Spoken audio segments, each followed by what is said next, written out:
Mata upu e lua, wapoapo inga e whai atu I tangata ese.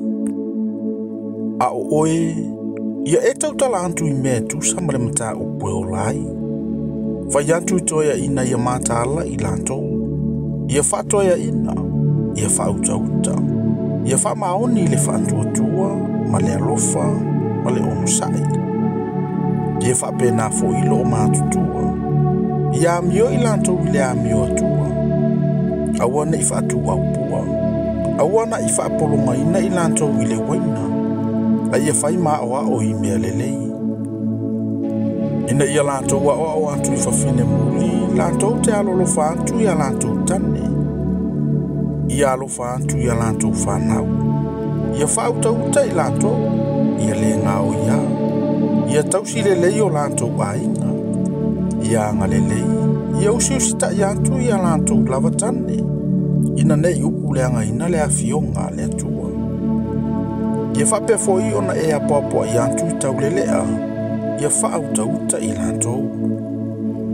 Ia avea o e mawha oa o ngā ruenga lelei mea umalava. Ia ea oa o ile mata upu ma le wha maoni, ma le wha atoea ina. Ma le upu e o lai, e le mata uleanga ina. Ina ia wha maina ai o le te e mai. Ina wale maua ia se mea leanga e talatala ne ai ante o tou. Apoapoa I antu I polonga ia usiusi tai I lantou I o lantou lava matai. Ia lantou tau mawhai o na whaafia fia I ai I mea umalava. Awana I whaatau upu I ai.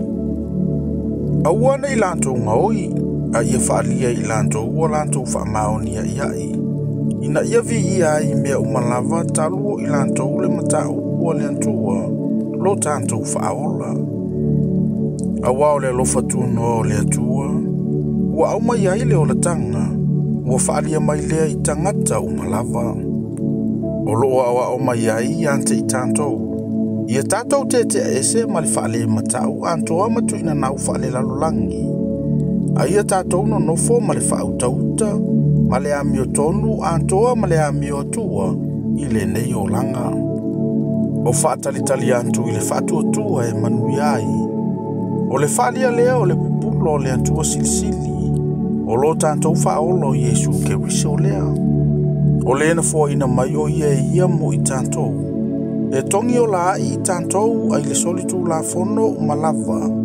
Ma ia wha mamaina mai e ia e whai mona.